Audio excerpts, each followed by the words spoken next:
Hello प्यारे बच्चों, how are you? कैसे आप लोग? आई होप कि आप लोग अच्छे होंगे। आज हम लोग देखेंगे बहुपद। बहुपद गांव घर में यानी कि घर में बहू को कैसा पद दिया जाता है, नॉर्मल पद या हार्ड पद। मतलब और बहू अच्छी है, चालाक है, तो कहा जाता है उसको कि बहू तुम सारा घर संभालो। कहीं घचाना ला ला गई, मतलब कि दिमाग थोड़ा कम है और उसको कहिए सारा घर संभालने नहीं, तो घर को संभालेंगे नहीं, घर के ऊपर के छत उड़ा देगी, समझेंगे नहीं। तो बहू को देखकर ऑर्डर दिया जाता है। तो वही वही चीज़ हम लोग सीखेंगे कि कैसा बहू को कैसा पद देना चाहिए। तो हम लोग सीखेंगे रैखिक बहुपद यानी कि एगो को, द्विघात बहुपद यानी दुओ को, त्रिघात बहुपद यानी कि तीन को। ऐसा ही सब चीज़ सीखेंगे, थोड़ा सा लॉजिक लगा के, ठीक है। तो बहुपद यानी कि पोलिनोमियल्स, ठीक है। सबसे पहला होता है नंबर एक रैखिक बहुपद। ऐसा बहुपद जिसका घात एक हो। कैसे? जैसे x की बात होगी तो ये है क्या है, रैखिक बहुपद। 2x रैखिक बहुपद, 2x प्लस 3 रैखिक बहुपद, 3x और सिंपल रहेगा मेरा तो भी रैखिक बहुपद, 5x प्लस 7 रैखिक बहुपद, इस तरह से, ठीक है। मतलब हम कैसे बताएंगे, कैसे पहचाने कि रैखिक बहुपद ही है। तो किसी भी बहुपद के पावर अगर 1 हो ना तो वो हो जाएगा रैखिक बहुपद। इसमें सब में देखिए सबका पावर 1 है, रैखिक बहुपद है। आप सिंपल x कहिए रैखिक बहुपद, y कहिए रैखिक बहुपद है, 2y कहिए रैखिक बहुपद है, 2y प्लस 3 कहिए रैखिक बहुपद है। मतलब पावर सिर्फ 1 होना चाहिए रैखिक बहुपद। चलिए धीरे धीरे सब समझ आएगा। द्विघात बहुपद, अब द्विघात बहुपद किसे कहेंगे? तो इसमें ए और से मतलब नहीं, इसमें इसका 2 होना चाहिए। जैसे एक्स स्क्वायर की बात होगी तो द्विघात बहुपद, और कुछ रहे ना रहे उससे मतलब नहीं है, बस एक्स स्क्वायर होना चाहिए। अब आपका जवाब सवाल होगा कि सर क्या एक्स से रहेगा और एक वाई जेड रहेगा, तो वाई जेड भी रह सकता है, टी भी रह सकता है, क्यू भी रह सकता है, वी भी रह सकता है, अब कोई भी रह सकता है, ए टू जेड में से कोई भी संख्या रह सकता है, उससे कोई मतलब नहीं। तो द्विघात होगा और एक्स स्क्वायर है, मान लीजिए 2y स्क्वायर है प्लस 3y है, तो ये भी द्विघात बहुपद का ही सदस्य है। 5y है, इसका स्क्वायर है प्लस 7 है, तो ये भी क्या है, द्विघात बहुपद का ही सदस्य है। 7v स्क्वायर प्लस 6 है, तो ये भी द्विघात बहुपद का ही सदस्य है। अब इसको एक्सचेंज करते हैं, मान लीजिए कि 7u प्लस 9u स्क्वायर है। अब कहेगा सर इधर u स्क्वायर होने चल गया है, क्या ये द्विघात बहुपद होगा? बिल्कुल होगा, बस उसमें कहीं तो है ना, उसी संज्ञा में हेने होने होने हेने केने में है ना, स्क्वायर होना चाहिए, और स्क्वायर है। त्रिघात 3 नहीं होना चाहिए, बस स्क्वायर होना चाहिए, स्क्वायर है तो द्विघात बहुपद है, ठीक है। तो रैखिक बहुपद समझ गए, द्विघात बहुपद समझ गए। अब आपको हम त्रिघात बहुपद समझाते हैं। त्रिघात मतलब क्या, उसका पावर कितना होगा? उसका पावर 3 होना चाहिए। जिसका पावर 3 होगा त्रिघात बहुपद, 4 नहीं होना चाहिए, 3 होना चाहिए, और 3 से कम रहा तो भी ठीक, नहीं रहा तो भी ठीक। तो जैसे y का क्यूब त्रिघात बहुपद है, x क्यूब 2x स्क्वायर त्रिघात बहुपद है। ज्यादा कुछ रहे जाने, बस क्यू दिख गया त्रिघात बहुपद है, simple. b square plus 6b cube plus 9 त्रिघात बहुपद है। b क्यूब, अब कहिएगा सर इधर पहले है, इधर पहले, इधर बीच में आ गया, अरे बाबू उससे कोई मतलब नहीं, वो किधरो रहेगा ना, उससे कोई मतलब नहीं है, बस क्यू रहना चाहिए, त्रिघात बहुपद हो गया, ठीक है। अब मान लीजिए 7b है प्लस 9b स्क्वायर है प्लस, इसको माइनस कर देते हैं, 10b क्यू है। तो क्या आप कहिए ये त्रिघात बहुपद होगा? तो होगा, क्यों नहीं होगा? क्योंकि हमको तो 3 बिल्कुल दिख रहा है, बड़का बड़का वो दिख रहा है, 3 है, त्रिघात बहुपद है, सिंपल है। तो आपको रैखिक बहुपद समझ में आई, हाँ या ना? हाँ। द्विघात बहुपद समझ में आई, अरे हाँ या ना? हाँ। त्रिघात बहुपद समझ में आई। अब गुस्से से कहिएगा ना हमको पता है, कोई बात नहीं, हमने समझा दिया, समझ में आइएगा।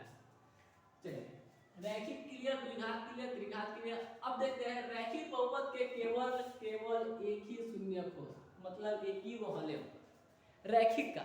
जैसे मान लीजिए कोई कहता है, आपको एक क्वेश्चन दे दिया x प्लस 5 इक्वल 0 और कहेगा भैया इसको सॉल्व करो, तो पहले रैखिक बहुपद है या द्विघात बहुपद या त्रिघात बहुपद है, पहले चेक करेंगे। तो x का पावर कितना है?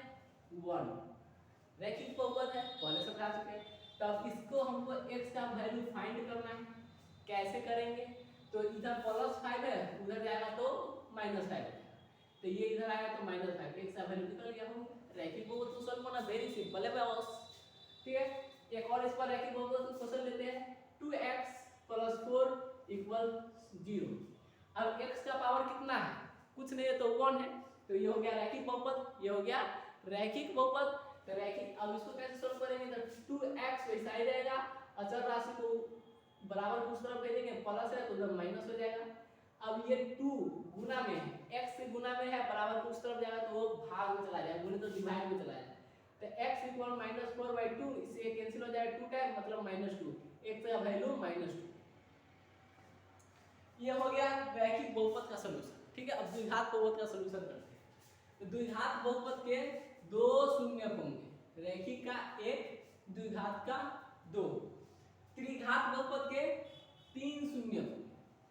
जनरल आपके एग्जाम में अगर 10th के बच्चे होंगे तो आपको द्विघात वाला क्वेश्चन ज्यादा पूछेगा, एंड त्रिघात का क्वेश्चन ऑब्जेक्टिव टाइप में, ऑब्जेक्टिव में alpha plus beta plus gamma, alpha beta beta gamma, gamma alpha and alpha beta gamma, ये 3 को ऑब्जेक्टिव में डालेगा क्वेश्चन, एंड द्विघात से तक खत्म, मदर खत्म डालेगा ही।